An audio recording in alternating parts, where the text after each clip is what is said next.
Сәлеметсіңдер ме балалар? Бүгін біздің каналымызда математика 1 сыныптың 47 сабағы. Ондықтарды қосу және азайту тақырыбы. Бірінші тапсырма: анаңа жемістерді санауға көмектес. Суреттерге сәйкес жазуларды таңда. Есепте. Балалар, төмендегі суретке назар аударыңдар. Бізде төменде жемістердің суреті көрсетілген екен. 20 сары өрік және 10 көк өрік көрсетілген. Енді 20 сары өрікті біз 2 ондық деп аламыз, ал төмендегі 10 көк өрікті біз 1 ондық деп аламыз. Яғни 2 ондыққа 1 ондықты қосқанда тең болады 3 ондық. Яғни 20 сары өрікке 10 көк өрікті қосқанда 30 өрік шығады екен. Келесі балалар, екінші суретке назар салып қараңдар. Бұл жерде бізде 30 көк өрік және төменде тағы да 10 өрік тұр. Яғни барлығы 40 өрік. 40 өрікті біз 4 ондық деп есептейміз. Енді осы 4 ондықтан 1 ондықты азайтқан кезде 3 ондық қалады. Яғни 40-тан 10-ды азайтқан кезде 30 қалады екен. Балалар, келесі екінші тапсырма: анаңа үрме бұршақты санауға көмектес. 10-10-нан сана. Ондықтарды кему ретімен жаз. Ал балалар, төмендегі суретке назар аударып қараңдар. Бұл жерде 5 бесеуден 10 үрме бұршақты қоршап қойыпты. Яғни 10 үрме бұршақ дегеніміз бұл жерде 1 ондық деп есептеледі. Төменде мен қарамен қоршап қойдым. 5 бесеуден 10 үрме бұршақты, яғни бұл жерде 2 ондық деген сөз. Қызылмен қоршалған 3-ші ондық, 4-ші ондық бұл жерде көкпен қоршалып тұр.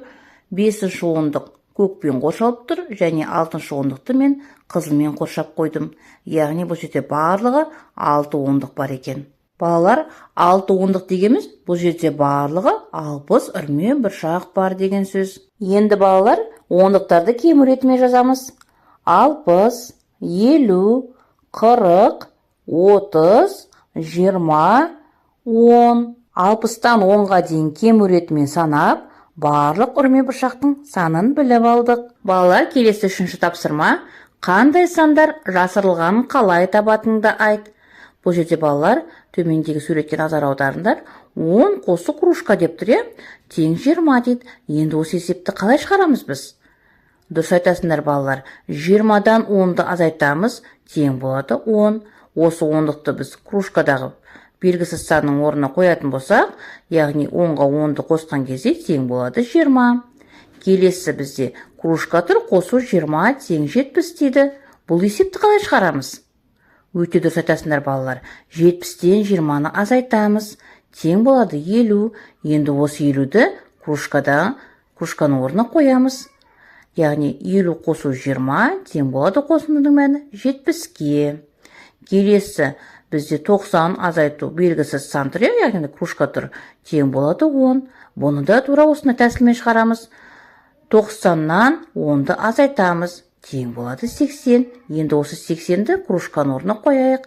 90-нан 80-ді азайтқан кезде тең болады 10-ға. Келесі есептерді де балалар осы тәсілмен шығарамыз. 80-нен 50-ді азайтқан кезде 30-ға тең. 20 мен 10-ның қосындысы 30-ға тең. 50-ден 10-ды азайтқан кезде 40 болады. Балалар, келесі төртінші тапсырма: есепте. 20 сантиметр қосу 40 сантиметр тең болады 60 сантиметр.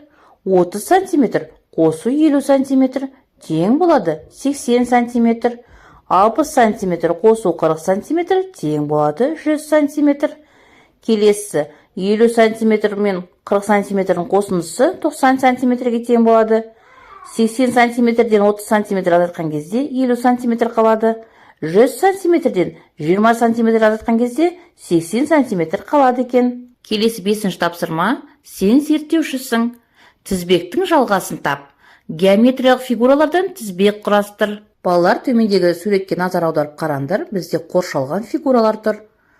Домалақ көк, одан кейін 4 бұрышты қызыл, 2 3 бұрышты жасыл және көк домалақ фигура тұр.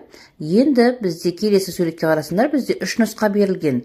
Яғни осы 3 нұсқа бізде қоршалған фигуралардың қайсысы жалғас екенін табуымыз керек екенбіз.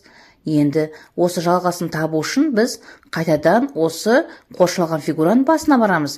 Яғни бізде көк домалақтан кейін бізде қызыл 4 бұрышты жалғас тұр. Яғни бізде бұл жерде бірінші нұсқа дұрыс кеп тұр. Көк домалақтан кейін бізде қызыл төртбұрышты, екі үшбұрышты жасыл және көк домалақ фигура тұр екен. Осымен балалар сабақ аяқталды. Соңына дейін назар салып тыңдағандарыңа рахмет. Сабақ ұнаса лайк басып, каналға тіркелуді ұмытпаңдар. Келесі кездескенше.